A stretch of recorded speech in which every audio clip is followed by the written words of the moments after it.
But this thing is very important beta today, which we are going to do. Metabolism of phenylalanine and tyrosine and their, not actually metabolism, their related clinical cases. Okay, so this is your first case beta. Read it aloud. बेटा क्या diagnosis है इसका?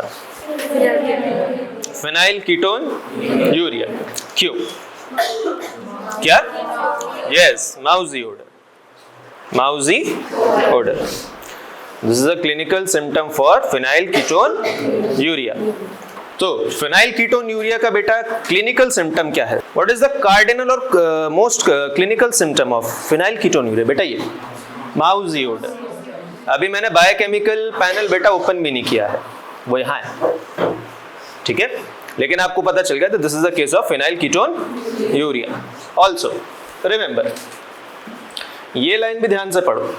The parents mention that the infant is increasingly irritable and has not been achieving developmental milestones like head control और social smiling. यानी कि बेटा 2-3 महीने के या 4 महीने की बच्चे की जो मेंटल डेवलपमेंटल ग्रोथ होती है उतनी भी नहीं हुई है अभी तक. This is also one more important feature of phenylketonuria. वैसे ही और में भी होता है, like von Gierke's disease, mental retardation और स्लो डेवलपमेंट बेटा उसमें भी होता है. Same is for phenyl ketone urea.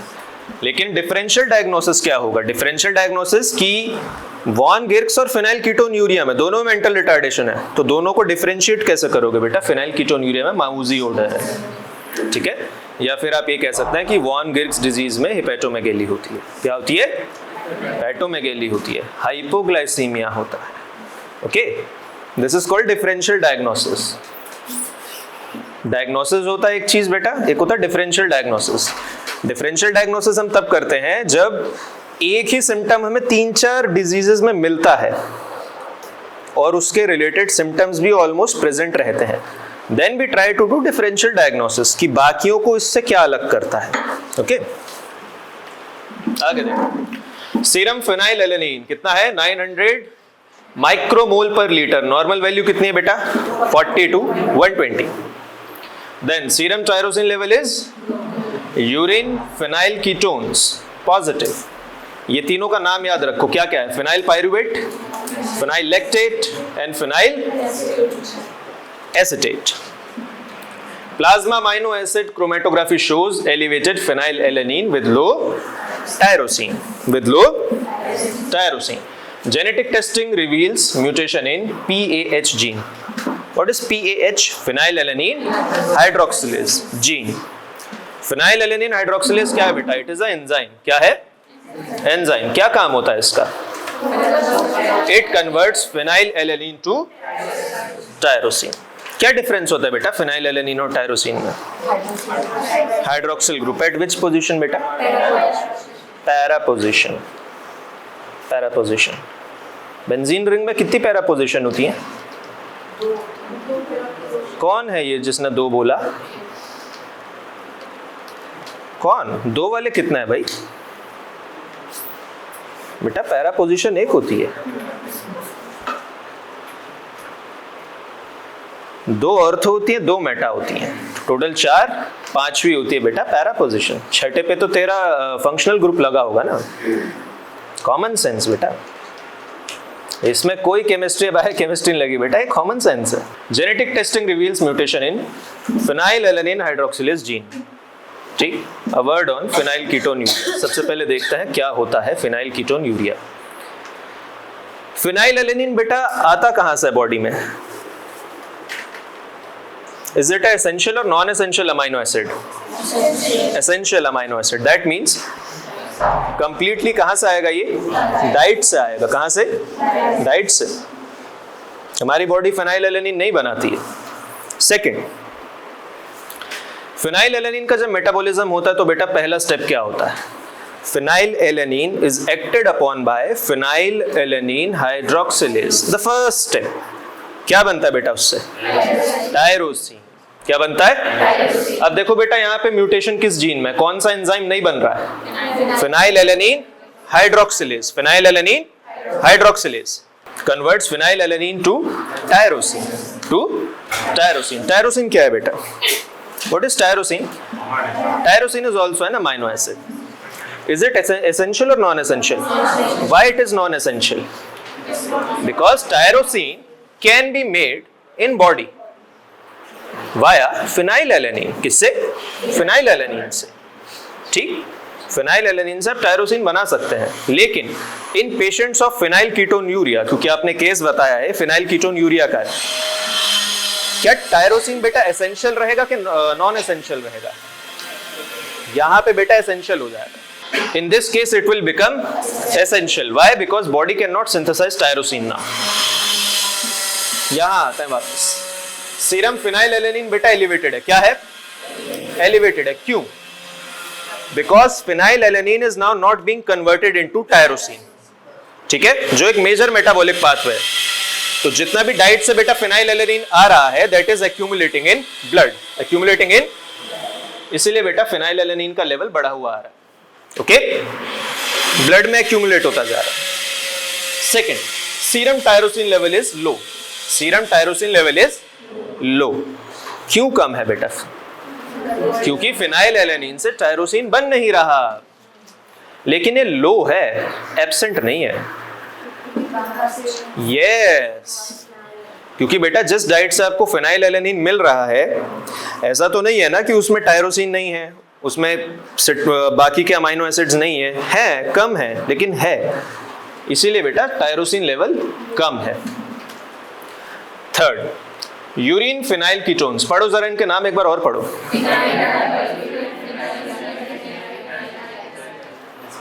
जब बेटा ब्लड में एक्सेस फिनाइलएलेनिन है, क्या है? एक्सेस फिनाइलएलेनिन, और उससे टायरोसिन नहीं बन रहा है, तो बेटा ये दूसरे मेटाबोलाइट्स के सिंथेसिस की तरफ चैनलाइज हो जाता है, जो कि होता है फिनाइल कीटोन्स. क्या होता है? अगर फिनाइलएलेनिन से टायरोसिन नहीं बन रहा है और ब्लड में उनका लेवल बहुत एलिवेटेड है, तो बेटा कहीं ना कहीं तो यूटिलाइज होना है. तो उनका कीटोन बॉडी सिंथेसिस हो गया, जो ये तीनों है, phenylpyruvate, phenyllactate and phenylacetate. Their number steadily increases in blood and slowly that starts coming in urine. किसमें? यूरिन में. तभी देखो बेटा urinary phenylketones positive. Next देखो बेटा, plasma amino acid chromatography shows elevated phenylalanine with low tyrosine. तो जब हमने प्लाज्मा की क्रोमेटोग्राफी करी तो हमें फिनाइलएलेनिन एलिवेटेड मिला और टायरोसिन डिप्रेस्ड मिला. जेनेटिक टेस्टिंग से बेटा पता चला कि फिनाइलएलेनिन हाइड्रोक्सिलेज जीन म्यूटेटेड है. क्या है? म्यूटेटेड है. अनुराग, कितने क्रोमोसोम होते हैं ह्यूमन सेल में? Absolutely wrong. I am asking कितने क्रोमोसोम्स होते हैं? 46. सुना करो बात पूरी बेटा. 23 पेयर्स पूछता तो तेरा आंसर बिल्कुल ठीक था. लिखो जरा क्वेश्चंस लिखो बेटा. अब वापस आते बेटा. फिनाइलएलेनिन से आपका टायरोसिन नहीं बन पा रहा. क्यों नहीं बन पा रहा? Due to deficiency of enzyme phenylalanine hydroxylase. तो बेटा इसका इफेक्ट क्या क्या आएगा? टायरोसिन से आगे क्या क्या प्रोडक्ट बनते हैं? Catecholamines, melanin, thyroid hormones, epinephrine, norepinephrine, serotonin, dopamine and L-dopa. तो अब ये जहां जहां नहीं होंगे ना बेटा, वहां वहां आपको प्रोनाउंस्ड इफेक्ट देखने को मिलेगा. सोचो, मेलानिन कहाँ होता है? और हेयर्स. यस, सबसे पहला असर पता क्या दिखेगा बेटा? हेयर्स में पैचीनेस आनी शुरू हो जाए. जैसे मान लो ये बाल हैं आपके, इतने तो बेटा काले हैं, इतने पूरा सफेद हो गए, फिर इतने वापस काले, फिर इतने वापस सफेद, और नीचे पूरे काले. That whole patchiness due to melanin deficiency. और वो मेलानिन की डेफिशिएंसी क्यों हो रही है बेटा? क्योंकि टायरोसिन की डेफिशिएंसी है बॉडी में. और टायरोसिन की डेफिशिएंसी क्यों है? क्योंकि बेटा फिनाइलएलेनिन से टायरोसिन बन नहीं पा रहा है. ठीक है. Then second, epinephrine and norepinephrine. Epinephrine and norepinephrine क्या होता है ये?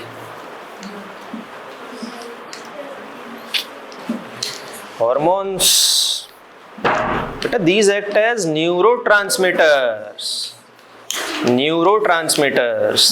एएनएस की दो डिवीजन होती है बेटा, one is adrenergic and second is cholinergic. तो उसमें चलता है बेटा एपिनेफ्रिन, नॉर एपिनेफ्रिन, याद आया, पेरिफेरल नर्वस सिस्टम में। Then serotonin, serotonin is one more important neurotransmitter in CNS. कहां पे? CNS, central nervous system. अच्छा, सीएनएस की डेफिनेशन क्या होती है, सोचो। क्या क्या इंक्लूडेड होता है बेटा सीएनएस में? ब्रेन, स्पाइनल कॉर्ड और कुछ और होता है, इस चीज को देखना, ठीक है। Are receptors included in that, क्योंकि आपके मैक्सिमम जो सेंसरी रिसेप्टर्स हैं they are near your CNS. This is a very conceptual question. तो serotonin affecting CNS. Then L dopa, क्या? L dopa another important metabolite जो आपके सीएनएस में required होता है बेटा। तो सोचो, अगर फिनाइल एलेनिन से टायरोसिन नहीं बन रहा तो ये सारे प्रोडक्ट्स हैम्पर हो रहे हैं, ये सारे प्रोडक्ट्स का जिसे कहते हैं बनना हैम्पर हो रहा है। तो सबसे प्रोनाउंस्ड इफेक्ट कहाँ आएगा? सीएनएस पे। कहाँ पे? सीएनएस पे।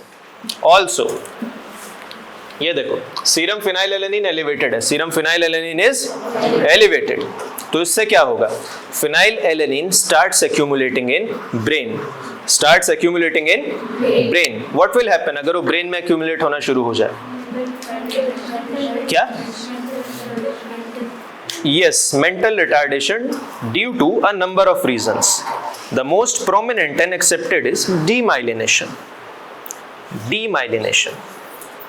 ठीक है, खुद सोचो बेटा, नर्व इंपल्स किस में तेज ट्रेवल करती है, माइलिनेटेड में कि नॉन माइलिनेटेड? माइलिनेटेड में। डीमाइलिनेशन होगा तो क्या होगा बेटा? नर्व इंपल्स धीमा ट्रेवल करेगी, ठीक है। So most bitter effect is on CNS. किस पे? सीएनएस। चलो आगे देखते हैं। What is the most likely diagnosis बेटा इसका? बोलो, पहले का क्या आंसर होना चाहिए? फिनाइल कीटोन्यूरिया, और I should say better classical phenylketonuria. कौन सा? It is classical phenylketonuria. Classical क्यों है? Due to absence of enzyme phenylalanine hydroxylase. कौन सा एंजाइम?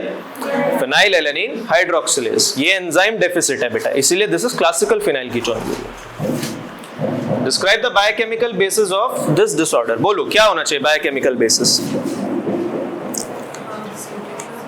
अरे biochemical basis of this disorder, absence of enzyme phenylalanine hydroxylase, phenyl alanine hydroxylase. What is the normal metabolic pathway of phenylalanine and how it is disrupted in this condition? Normal metabolic pathway books में है, no need to cram it and write it down here. Interesting part is this, how it is disrupted in this condition. क्या disruption आ रहा है बेटा? सोचो, disruption आ रहा है जब फिनाइल एलेनिन से टायरोसिन नहीं बन रहा तो उसके बहुत सारे आगे क्रिटिकल इफेक्ट्स देखने को मिल रहे हैं, जहां टायरोसिन यूटिलाइज हो रहा था, जब टायरोसिन की प्रोडक्शन ही कम हो रही है। एक चीज और सोचो बेटा, टायरोसिन 500 जगह पे लग रहा है, आपने देखा ना। इन सब के अलावा याद रखो बेटा, tyrosine is also an amino acid. क्या है? Amino acid. तो बेटा अमाइनो एसिड का मेन काम क्या होता है बेटा? Protein synthesis. जब इतना सब हो जाएगा ना तो कुछ टायरोसिन बेटा प्रोटीन सिंथेसिस में भी जाएगा, तो वो प्रोटीन्स बननी भी हैम्पर हो जाएंगी। इंसुलिन एक सबसे कॉमन पेप्टाइड होती है बेटा, उसमें भी तो टायरोसिन कहीं ना कहीं तो लगता है ना। तो अगर बॉडी में टायरोसिन नहीं है तो बेटा इंसुलिन के सिंथेसिस में भी फर्क पड़ना शुरू हो जाएगा। अब खुद सोचो, बॉडी को कैटेकोलामाइंस चाहिए, बॉडी को एपिनेफ्रिन, नॉर एपिनेफ्रिन चाहिए, बॉडी को थायराइड हार्मोन चाहिए, बॉडी को सीरोटोनिन चाहिए, बहुत कुछ चाहिए। लेकिन अगर thyroid this tyrosine is limited तो बॉडी भी बेटा फिर उस कंजर्वेटिव मैकेनिज्म में आ जाती है कि वो बहुत ध्यान से इसको यूटिलाइज करती है। जैसे the main priority would be the thyroid hormones, the thyroid hormones. तो बेटा सबसे पहले वो थायराइड हार्मोन्स ही बनाएगी, उसके बाद बच गया तो एपिनेफ्रिन, नॉर एपिनेफ्रिन, क्योंकि पीएनएस में बेटा न्यूरोट्रांसमीटर तो वही होता है। अगर मैं ऐसे हाथ आगे बढ़ा पा रहा हूं तो उसमें उनका बहुत बड़ा रोल होता है, ठीक है। न्यूरोट्रांसमीटर का विचार एपिनेफ्रिन, नॉर एपिनेफ्रिन, ठीक। उसके बाद अगर कुछ टायरोसिन बच गया तो बेटा वो मेलानिन में कन्वर्ट करके आपके बाल बॉडी रंगने की कोशिश करेगी, क्योंकि बॉडी भी खुद अपनी पहले जान बचाएगी, आपके बाल नहीं रंगेगी। समझ आई बात? Remember this thing. Explain the pathophysiology behind the clinical manifestation observed. बोलो, एक आधा डिस्कस करो. मैंने अभी एक्सप्लेन किया. What are the pathophysiology behind this thing? Like greying of hairs, इसका रीजन क्या आ रहा है बेटा? इस पैथोलॉजी का रीजन क्या है? What is the pathophysio behind it? Deficiency of melanin. Why melanin is being deficit? पूरी बात बोलो. Less amount of tyrosine. And why that tyrosine is in less amount? Because of deficiency of phenylalanine hydroxylase, जिससे phenylalanine से tyrosine नहीं बन रहा. पूरी बात लिखनी पड़ेगी बेटा, ऐसा काम नहीं चलेगा अगर आप फिनाइल कीटोन यूरिया में डिस्कस कर. और हाँ, that is due to the same reason बेटा. बालों में, स्किन में एक ही तो मेलानिन चलता है. क्या? कहाँ देखा बेटा? लिखा हुआ था. ठीक. हाँ, माइक्रोसेफेली क्यों बेटा? What would be the pathophysio of this thing? क्योंकि मेंटल डेवलपमेंट नहीं हो रहा है बेटा, due to accumulation of phenylalanine amino acid. Brain tissues में बेटा फिनाइलएलेनिन एक्यूमुलेट हो रहा है. क्या हो रहा है? एक्यूमुलेट हो रहा है. इसीलिए ब्रेन का डेवलपमेंट नहीं हो रहा है. ब्रेन का डेवलपमेंट नहीं हो रहा है. इसीलिए जितना एक नॉर्मल बच्चे का 3-4 महीने का ब्रेन का साइज होता उतना नहीं होता. And that is termed as microcephaly. Dinosaur का दिमाग बड़ा था बेटा या हमारा? Which was bigger in size? हाँ,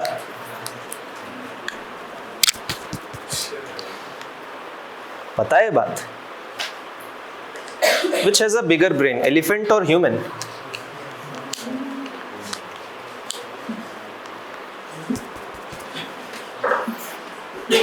Why are we the most advanced creature on this planet?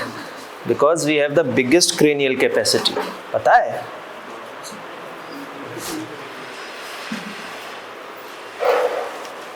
हमारा दिमाग बड़ा है इसलिए हम ज्यादा सोचते हैं. और ये बात पता है मैंने क्यों डिस्कस करी? बिकॉज शी सेड ना माइक्रोसेफेली. बेटा जब दिमाग छोटा रह जाता है ना तो प्रोसेस भी उतना ही कर पाता है. And that is one more reason for mental retardation. Nipah virus का केस देखा है किसी ने?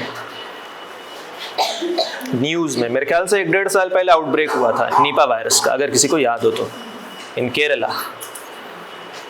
पता नीपा वायरस में क्या होता है? जो if a mother is pregnant and she is infected with Nipah virus, तो जो बच्चा पैदा होता है या तो उसका दिमाग बिल्कुल ही डेवलप नहीं होता या फिर उसका पूरा जो कहना चाहिए ब्रेन पार्ट इज एब्सेंट, वो डेवलप ही नहीं होता.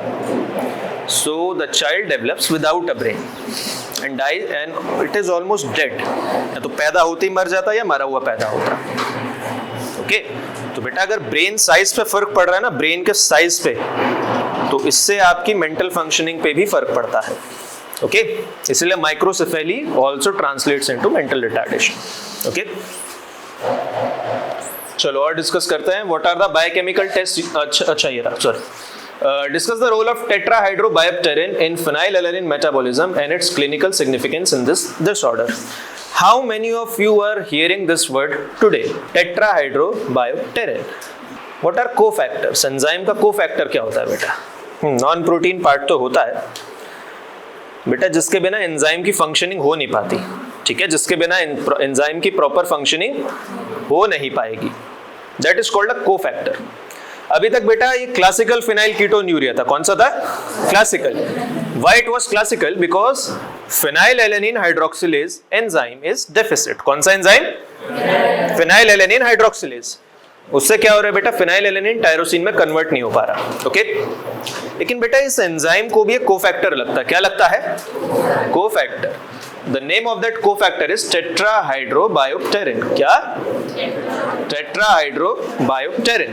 BH4. Tetrahydrobiopterin. इस एंजाइम को एक कोफैक्टर लगता है. कई केसेस में ये भी देखा गया है, like enzyme is fully functional, proper एकदम बढ़िया एंजाइम है, कोई कमी नहीं है, जितना रिक्वायर्ड है उतना बन भी रहा है बॉडी में, but body is not producing tetrahydrobiopterin, या तो प्रोड्यूस नहीं कर रही है, डाइट में मिल नहीं रहा, तो उसकी डेफिशिएंसी हो रही है. किसकी डेफिशिएंसी हो रही है? टेट्राहाइड्रोबाइप्टेरिन BH4। तो जब BH4 डेफिसिट है तो क्या होगा बेटा? एंजाइम फुल्ली फंक्शनल होते हुए भी काम नहीं कर रहा। क्यों नहीं काम कर रहा? क्योंकि उसका कोफैक्टर उसके पास नहीं है। Okay, when it does not have its cofactor, the enzyme loses its functional capabilities. And result क्या हुआ? ढाक के 3 पात वापस घूम फिर के वहीं आ गए। Phenylalanine still not able to be converted into tyrosine. एक में क्या हो रहा था बेटा? एंजाइम ही नहीं था। एक में क्या था? एंजाइम ही नहीं था क्योंकि जीन में म्यूटेशन थी। एक में क्या है? कोफैक्टर नहीं है। फिनाइल कीटोन यूरिया को one is classical and one is BH4 independent. अब मान लो आपके पास कोई केस आए जिसमें बहुत सिम्टम्स आपको मिल रहे हैं, that it can B phenyl ketone urea, ठीक, लेकिन आपको कैसे पता कि ये क्लासिकल है या वैसे है? Independent of that you give him BH4 supplements. किसके सप्लीमेंट्स बेटा? हाँ, BH4 सप्लीमेंट्स। मान लो किसी को फिनाइल कीटोन यूरिया के सिम्टम्स मिल रहे हैं, तो आप सबसे पहले क्या करेंगे बेटा? उसको BH4 के सप्लीमेंट्स देंगे। किसके? BH4 के। मान लो अगर सिम्टम्स ठीक होने लग गए, तो वो फिनाइल कीटोन यूरिया BH4 की कमी से इंड्यूस था। किसकी कमी से? BH4 की कमी से। पर मान लो फिर भी ठीक नहीं हो रहा, चलता ही जा रहा है, सिम्टम्स परसिस्ट कर रहे हैं, इवन बढ़ भी गए हैं, तो फिर क्या होगा बेटा? फिर वो होगा क्लासिकल फिनाइल कीटोन यूरिया, जिसमें जीन में ही डिफेक्ट है। आप जो मर्जी देते रहे, नहीं ठीक होने वाला। ठीक है? Then what are the biochemical test used to diagnose this disorder and the rationale behind them? Rationale का मीनिंग पता है? It is a more scientific term used for justification और reason. What is your justification, what's your reason, वो सीधा बोल देते हैं, give your rationale for that. Okay, What are the biochemical tests used? Number 1 is, कौन बताएगा? कौन सा? Yes, ferric chloride test. First one is ferric chloride test. But ferric chloride is not a reliable test.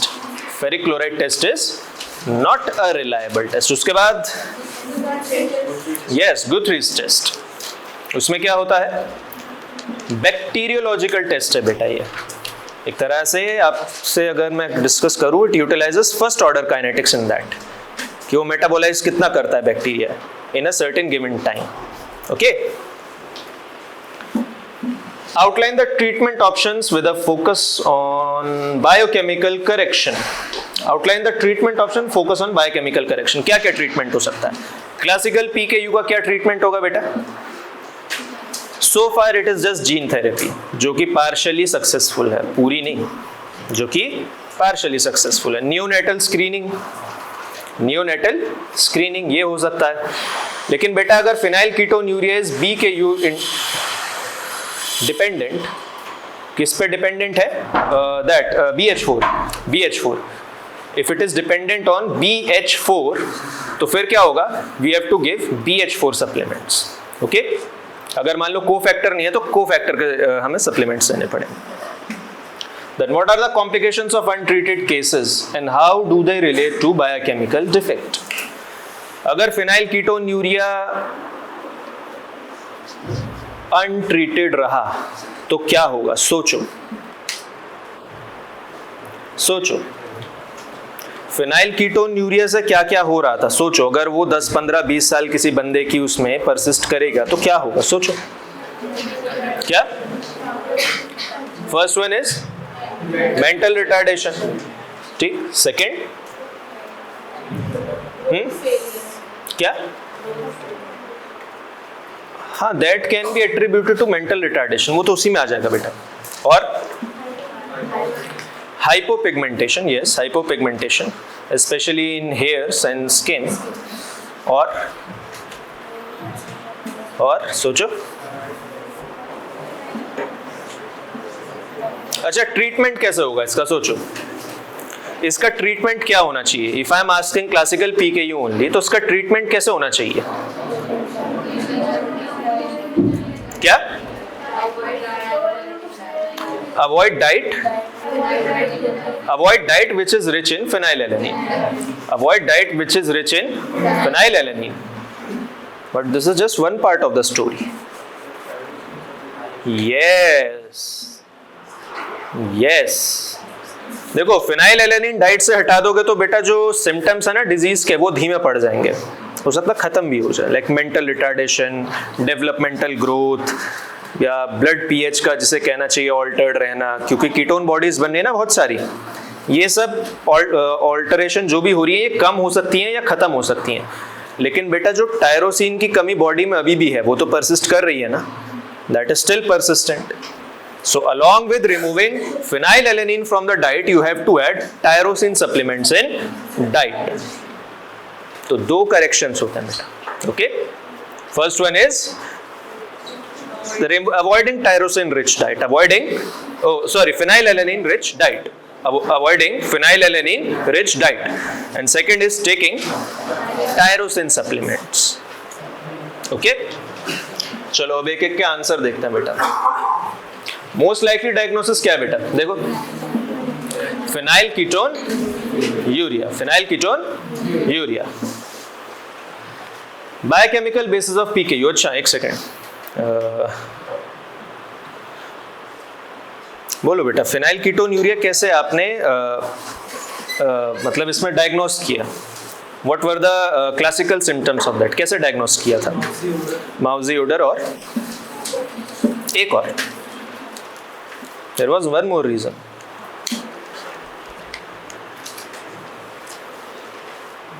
Mental retardation बेटा, mental retardation, microcephaly, failure to thrive along with mousy odor. Okay? पता अगर आप phenyl ketone urea जितना जल्दी detect कर सकें ये उतना अच्छा होता. पता क्यों? Every other symptom can be reversed. Every other symptom can be reversed except for mental retardation. पता है इसका रेट कितना होता है? It is somewhere around 5 IQ points every 10 weeks. Every 10 weeks 5 IQ points कम हो जाता है. एवरेज ह्यूमन का IQ कितना होता है बेटा? कितना होता है बोलो? थोड़ा सा ज्यादा होता. अरे बॉडी टेम्परेचर नहीं पूछ रहा, IQ पूछ रहा हूं. कितना? 70 से ना? हाँ, it is somewhere close to 120. It is updated every year in that psychiatry and then clinical psychology journals. उसमें हर साल अपडेट होता है. It somewhere fluctuates between 110 to 130. इसके बीच में रहता है. 130 is on a very higher side and 110 is somewhat on a lower side. इसके बीच में ही रहता है. आइंस्टाइन का कितना था बेटा? तुमको एक मजे की बात बताता हूँ. His first wife has more IQ than Einstein. पता? उससे ज़्यादा इंटेलिजेंट थी. It is debated but considered close to 165. Einstein से ज़्यादा किसका है? सोचो.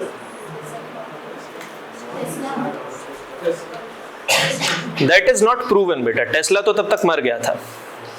जिनका साइंटिफिक रिकॉर्ड है हमारे पास, पॉल मर्फी, आप लोगों ने नाम भी नहीं सुना होगा. 99% लोगों. देन आफ्टर पॉल मर्फी किनका लगता है हो सकता है? There is one more gentleman from the same field called Garry Kasparov. उसके बाद किसका है बेटा? ये नाम आपने पक्का सुना होगा, Viswanathan Anand. And who even succeeded Vishwanathan Anand? It is Magnus Carlsen. It is close to 198. 198. ठीक है बेटा. तभी तो मिसाल दी जाती है ना कि रूम टेम्परेचर ज्यादा है कि तेरा IQ. बड़ी साइंटिफिक तरीके से अगर किसी की आपको करना हो तो इसीलिए फिनाइल कीटोन यूरिया में ना बेटा जो IQ पॉइंट्स लूज होते जा रहे हैं, दैट इज वेरी क्रिटिकल. इसलिए इसका डायग्नोसिस बहुत पहले होना चाहिए, इन द इनिशियल स्टेज. ठीक है. Now, phenylketonuria is an autosomal recessive disorder caused by mutation in phenylalanine hydroxylase gene. बेटा जब जीन में म्यूटेशन होता है तो क्या होता है? जीन से क्या बनता है आगे चलकर? जीन से प्रोटीन बनता है. क्या बनता है? तो अगर जीन में म्यूटेशन है तो प्रोटीन भी तो म्यूटेटेड बनेगा.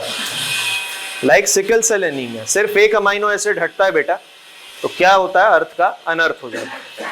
ठीक है. So mutations are very dangerous, leading to deficit or absent enzyme activity. This enzyme catalyzes the hydroxylation of phenylalanine to tyrosine, a critical step in amino acid metabolism. ठीक है. जिसने आंसर्स नहीं लिखे या जिसकी कोई शॉर्टकमिंग्स रह रही हैं वो यहां से देख के लिख सकता है. Now, normal metabolic pathway and disruption in PKU. बेटा ये तो नॉर्मल मेटाबॉलिक पाथवे है, बुक में सब है, आराम से देखिएगा. The main thing is where it is getting disrupted. Where it is getting disrupted. बेटा बंद कर दो इसे, कोई बात नहीं, बंद कर दो. Due to phenylalanine hydroxylase deficiency, phenylalanine accumulates and it is converted into alternate metabolites such as, क्या लिखा है? Phenylpyruvate, phenylacetate and phenylactate, which are excreted in urine. Along with accumulation of phenylalanine in nervous tissue, these ketone bodies also tends to accumulate there, causing similar effect जो phenylalanine cause करता है, which is mental retardation. Okay. Pathophysiology behind clinical manifestation. Developmental delay and microcephaly. क्यों होता है बेटा? देखो, high phenylalanine level disrupt brain myelination and neurotransmitter synthesis, dopamine and serotonin. बेटा मैंने एपिनेफ्रिन और नॉर एपिनेफ्रिन क्यों नहीं लिखा यहाँ पे? Those are major neurotransmitters in PNS. कहाँ पे? PNS. अभी किसकी बात हो रही है बेटा? ब्रेन की बात हो रही है, which is CNS. So there is a meaning for everything. Impairing neuronal development. ठीक है? Mousy odor, phenylactate accumulation. किसका? Phenylactate. This thing is heavily debated. कुछ लोग phenylactate कहते हैं, कुछ लोग phenylactate कहते हैं. जो मैंने रेफर किया वहां पे ये लिखा है both are correct. ठीक है? अच्छा, सत्यनारायण में लिखा है phenylacetate. Hypertonia and irritability, altered neurotransmitter balance. Please keep your pens down बेटा. ये थोड़ा ट्रिकी पार्ट है, ये देखने में भी आपको मजा आएगा. आप सब लोग अपना हाथ ऐसे फ्लेक्स कीजिए, करो, कोई दिक्कत नहीं आ रही ना? That means your neurotransmitter balance is intact. अच्छा, यहाँ पे टायरोसिन की कमी हो रही है. ठीक, किसकी कमी हो रही है? टायरोसिन की, क्योंकि फिनाइलैलेनिन से टायरोसिन नहीं बन पा रहा, और टायरोसिन जब कम है तो न्यूरोट्रांसमीटर भी कम बन रहे हैं. ठीक है, न्यूरोट्रांसमीटर्स भी कम बन रहे हैं.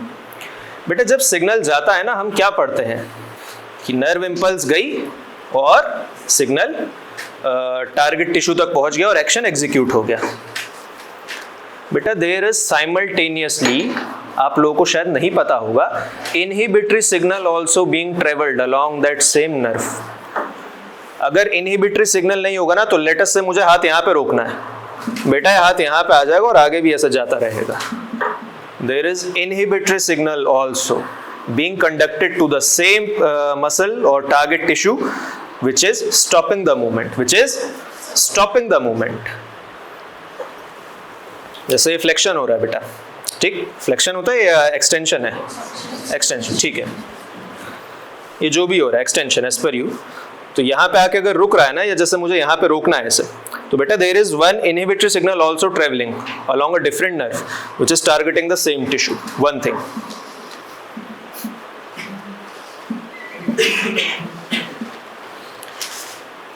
Epinephrine and norepinephrine, these are excitatory in nature.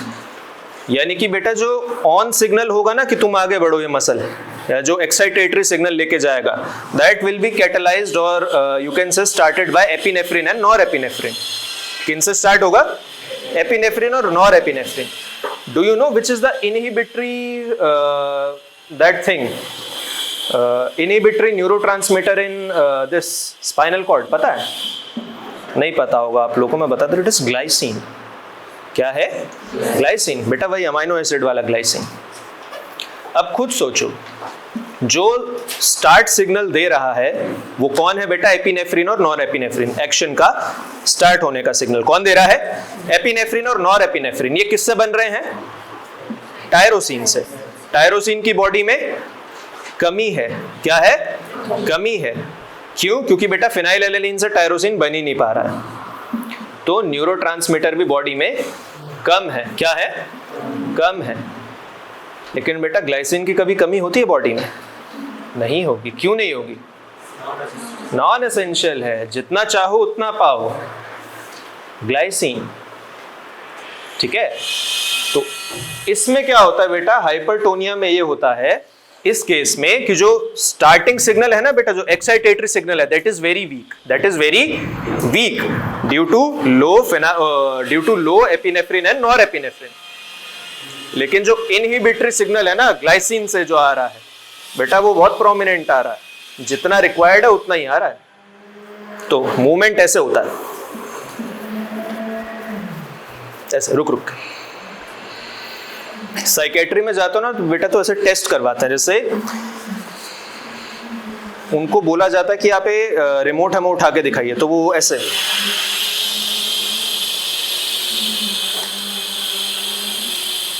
ऐसे, क्योंकि उनके में वो सिग्नल मैकेनिज्म वीक है जो पुश कर रहा है हाथ को रिमोट की तरफ कि वो एक्शन एग्जीक्यूट करे। लेकिन वो एक्शन रोकने वाले जो मैकेनिज्म्स है ना बेटा inhibitory on the same target muscle, they are very prominent. हालांकि उस केसेस में रीजन दूसरा होता है, यहाँ पे रीजन दूसरा है, लेकिन इफेक्ट सेम जनरेट होता है। पता है, this is just a basic idea कि आपको ये चीज समझ आइए। आपको जब CNS और मसल फिजियोलॉजी पढ़ाएंगे ना उसमें फिजियो में, तो वहां पे बता देंगे आराम से। यहाँ पे आपको बस एक बेसिक आइडिया लेना। Okay, so this explains hypertonia and irritability. क्यों? क्योंकि इम्बैलेंस इन न्यूरोट्रांसमीटर्स, इम्बैलेंस इन न्यूरोट्रांसमीटर। और इम्बैलेंस भी किसमें बेटा? एपिनेफ्रिन, नॉर एपिनेफ्रिन तो बहुत है, पर बेटा sorry epinephrine and norepinephrine are in very low concentration, but glycine is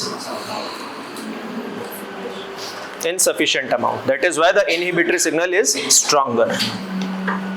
Then eczema-like rashes, possibly due to altered protein metabolism and immunologic factors. But tyrosine or phenylalanine, apart from being metabolized, they are also utilized in protein synthesis also. आखिर है तो amino acids, उनका आखिर में काम क्या होता है बेटा अमाइनो एसिड्स का? To synthesise proteins. तो जब उनकी कमी है बॉडी में, एक को हम डाइट से हटा रहे हैं और दूसरे को हम बना नहीं पा रहे हैं बॉडी में, ठीक, तो प्रोटीन स्ट्रक्चर्स भी बिगड़ने लगता है। Then poor feeding and vomiting, generalised metabolic disruption, generalised metabolic disruptions, ठीक। फिनाइलएलेनिन एक्यूमुलेटेड है, phenylketones are getting accumulated, it hampers other metabolism pathways also, causing general metabolic disruptions. Then role of tetrahydrobiopterin BH4, this one is important. BH4 is a cofactor for PAH. What is PAH?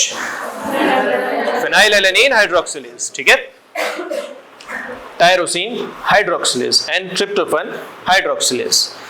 तो खाली PAH के लिए नहीं, this is a cofactor for tyrosine hydroxylase and tryptophan hydroxylase also, ठीक है।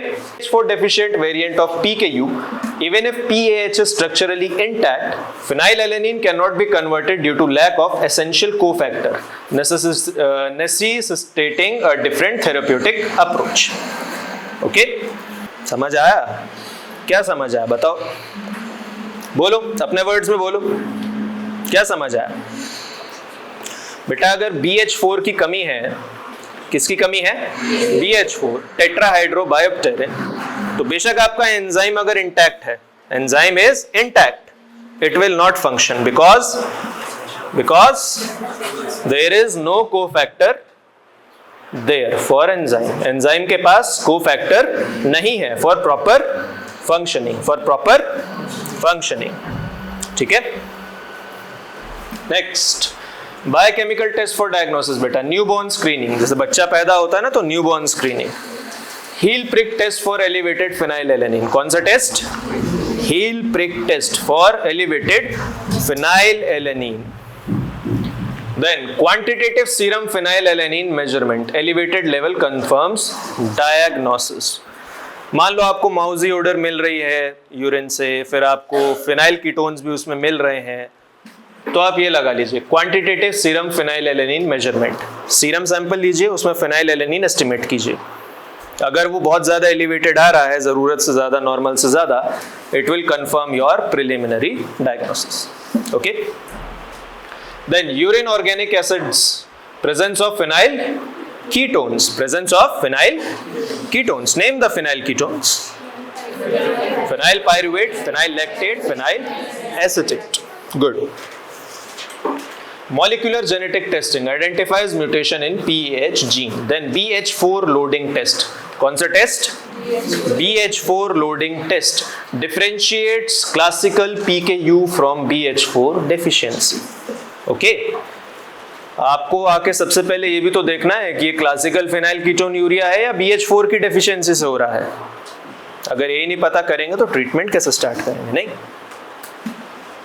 Then treatment options, dietary restrictions of phenylalanine, no rocket science. सबसे पहले तो डाइट से फिनाइलएलेनिन को ही हटाना पड़ेगा. Then second, BH4 supplementation for BH4 responsive PKU variants.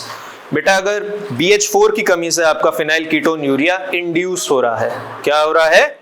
Induce. I am saying induce. पता है क्यों? क्योंकि अगर जेनेटिक है तो वो प्रोनाउंस होके आ ही जाएगा, लेकिन अगर BH4 की कमी है then it will be induced. It will be induced. आप BH4 के सप्लीमेंट्स दे देंगे, कम हो जाएगा. Large neutral amino acids supplementation reduces phenylalanine transport across the blood-brain barrier. phenylalanine का ट्रांसपोर्ट बेटा ब्लड ब्रेन बैरियर में कम करने के लिए या रोकने के लिए क्या यूज करता है बेटा हम? Large neutral amino acid supplements. नाम बताओ एक आधे का. Large neutral amino acids, large neutral amino acid supplementation. और देखिएगा इन्हें, ठीक है. Reduces phenylalanine transport across blood brain barrier. क्यों रोकना है बेटा phenylalanine का ट्रांसपोर्ट ब्लड ब्रेन बैरियर से? क्योंकि अगर नर्वस टिश्यू में या ब्रेन टिश्यू में phenylalanine की कंसेंट्रेशन बढ़ेगी तो क्या होगा? Demyelination and mental retardation. Demyelination and mental retardation. Then gene therapy. This is just experimental. Targeting PAH gene mutation. इसमें हमें अभी तक पार्शियल सक्सेस ही मिल पाई है. क्यों पार्शियल सक्सेस मिली? सोचो. जो मोस्ट कॉमन वेक्टर होता है ना बेटा, जिससे करेक्टेड जीन बॉडी में डाला जाता है, जिसके थ्रू बॉडी में ट्रांसपोर्ट किया जाता है, इट इज यू कैन से लाइक हर्पीज वायरस जो होता है. हर्पीज वायरस को डिसआर्म करके ना, उसका वायरल जीनोम निकाल के वहां पर हम अपना करेक्टेड जीन डालते हैं और हर्पीज से फिर इन्फेक्ट कर देते हैं. क्या होता है, कुछ टाइम तक तो वो जीन काम करता है, बॉडी में इनकॉर्पोरेट हो जाता है, पर ये परमानेंट सॉल्यूशन नहीं होता. बहुत सारे केसेस में देखा है कि जिनको वो थेरेपी दी गई बेटा, they get affected with herpes, जो कि नहीं होना चाहिए था. तो इसीलिए सभी रोक दिया है. ऑल्सो अगर बार बार लेना है इस चीज को तो it is very very costly. आप और मैं अफोर्ड नहीं कर पाएंगे. ठीक है. That is why it is still experimental. Complication of untreated PKU. Complications of untreated PKU देखो क्या है. Severe intellectual disability due to neurotoxic effect of phenylalanine. Due to neurotoxic effects of phenylalanine. Then behavioral abnormalities, hyperactivity, seizures, microcephaly, reduced brain growth, eczema and hypopigmentation, tyrosine deficiency affecting melanin synthesis, maternal PKU syndrome, high maternal phenylalanine level during pregnancy cause congenital malformation in the fetus. Let us say there is a mother who is suffering from phenylketonuria, suffering from phenylketonuria. तो उससे क्या होगा बेटा? जो mother है उसके blood में phenylalanine का लेवल एलिवेटेड होगा. That same blood is being crossed via placenta and enters fetus. वही ब्लड बेटा फीटस में जा रहा है, तो वही बढ़ा हुआ phenylalanine वाला ब्लड बेटा फीटस की तरफ भी जा रहा है. तो बेटा जो इफेक्ट वो मदर को कर रहा होगा वही इफेक्ट बेटा फीटस पे आएगा नहीं आएगा? Like reduced brain growth, mental retardation, ठीक, that causes microcephaly. One of the most prominent reason in children born to mothers who are suffering from phenylketonuria. Okay? Now, इसको पढ़ो बेटा. This is the second case. A 2-month-old infant is brought to the pediatric clinic with failure to thrive. Once again, even he is also failing to thrive. Similar to phenylketonuria. Similar to phenylketonuria. वहाँ पे भी तो यही हो रहा था. He was also failing to thrive. Vomiting and a peculiar cabbage-like odor. Odor change हो गई यहाँ पे. वहाँ पे क्या थी PKU में? Mousy odor. Here it is cabbage-like odor. Physical examination reveals hepatomegaly and mild jaundice. क्या है बेटा यहाँ पे? Hepatomegaly and mild jaundice. What is hepatomegaly? Enlargement of? When do we say patient is suffering from jaundice? कब कहते हैं बेटा कि पेशेंट जॉन्डिस से सफर कर रहा है? बिलिरुबिन का एलिवेटेड तो होता है, पर किस लेवल से ऊपर जाता तब हम कहते हैं jaundice? Yes, more than 2 mg/dl. याद रखिएगा इस बात को. ये छोटे छोटे कॉन्स्टेंट्स होते हैं बेटा, लाइफ में सारी उम्र काम आएंगे आपके, आज हो या 50 साल बाद हो. 2 mg/dl से ज्यादा है तो बेटा that person is suffering from jaundice. Okay. Laboratory investigations show elevated liver enzymes, hypoglycemia, and prolonged prothrombin time. Urine analysis reveals elevated level of succinyl acetone. इसको याद रखना है नाम. कौन सा नाम? Succinyl acetone. This is one of the chief culprit. कौन? Succinyl acetone. नाम याद रखिएगा इसका, आगे देखेंगे. Now, further biochemical test reveal plasma tyrosine level कितना है बेटा? 650 माइक्रोमोल पर litre. Normal is less than 120. तो PKU और इसमें दूसरा फर्क क्या है बेटा? यहाँ टायरोसिन एलिवेटेड है, वहां टायरोसिन बहुत लो था. Here the tyrosine level is elevated. Then plasma methionine levels elevated. Plasma methionine levels are elevated. Then urinary succinyl acetone markedly elevated. Urinary succinyl acetone is also markedly elevated. बेटा succinyl acetone is also a ketone body. क्या है? Ketone body. कैसे? क्योंकि बेटा पीछे acetone लिखा हुआ है. क्या लिखा हुआ है? Acetone.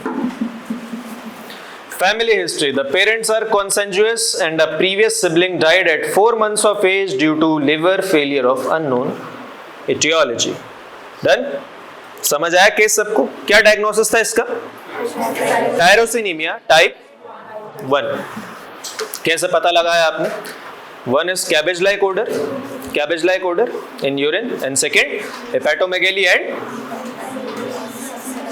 succinyl acetone, elevated succinyl acetone. Similar is being excreted in urine also. Okay? Questions लिखिए. So, what is the most likely diagnosis based on clinical presentation and laboratory findings? It is tyrosinemia type 1. इसको बेटा bit by bit discuss करना पड़ेगा. यहाँ पे अगर मैं पूरा एक्सप्लेन करूंगा ना, सर के ऊपर से नहीं बेटा, छत के ऊपर से जाएगा फिर. मोस्ट लाइकली डायग्नोसिस बेटा टायरोसिनीमिया type 1. हेपेटोरेनल टायरोसिनीमिया. An autosomal recessive disorder caused by a deficiency of enzyme. कौन सा? देखो, fumarate acetoacetate hydrolase. Tyrosinemia type 1, an autosomal recessive disorder caused by deficiency of enzyme. Which one? Fumarate acetoacetate hydrolase. Hydrolase, not hydroxylase. इस बार hydroxylase मत लिख देना, फिर आप sheet लेके आएंगे, सर हमने तो लिखा हाइड्रोक्सिलेज, मार्क्स दीजिए. कहां से दें भाई? This is hydrolase. Hydrolase enzyme क्या करता है बेटा? ब्रेक डाउन तो करता है. लाइज अगर लिखा है तो ब्रेक डाउन तो करता ही होगा. कैसे बेटा? यहां आप लोग नंबर नहीं ले पाते. if I want to point out your root cause ना, this is the root cause. आप हाइड्रोलेज याद कर लोगे बेटा, इसका मतलब नहीं पता होगा तो कैसे काम चलेगा. Hydrolase, this triggers hydrolysis. क्या? Hydrolysis. And what is hydrolysis? Water molecule break करना, वो होता है हाइड्रोलाइसिस. यस. अगर आप बेटा बॉन्ड, कोई बॉन्ड है लाइक एसिटेट बॉन्ड, मैं आपको बेस्ट एग्जांपल देता हूं. एस्टर होता है एस्टर. एस्टर में बेटा पानी डाल दो, क्या होगा? एल्कोहल और एसिड में वापस कन्वर्ट हो जाएगा. तो breaking of a bond by addition of water, by addition of water, वो काम कौन करता है बेटा? हाइड्रोलेज करता है. कौन करता है? हाइड्रोलेज. इसके बाद जो एंजाइम की कैटेगरी होती है उसका क्या नाम होता है? That is lies. Yes, very good. Lies क्या काम करता है बेटा? लाइज भी ब्रेक डाउन करता है, बट अदर देन वाटर. वहां पे वो पानी ऐड नहीं करता, कुछ और ऐड कर देता है, कुछ भी. लाइज का बेटा एग्जांपल क्या होता है? बोलो. ग्लाइकोलाइसिस में मिलता है. Aldolase, aldolase A, aldolase B, these are the best example of lyase. ठीक है, ये इस पार्ट पे बेटा काम करो. ठीक है, अगर आप ये एंजाइम याद कर रहे हो ना, तो बेटा रिमेंबर व्हाट इज हाइड्रोलेसिस, तभी समझ में आएगा. Then biochemical pathway of tyrosine metabolism. Please pay attention very carefully here. Okay,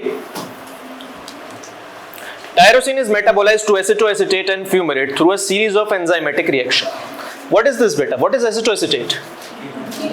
It is a ketone body. Yes, very good. It is a ketone body. It is a ketone body. तो इसका मतलब क्या है?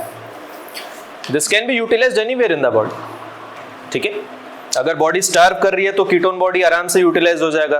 Heart utilises a lot of ketone bodies, so it is not a big issue. It is not a big issue.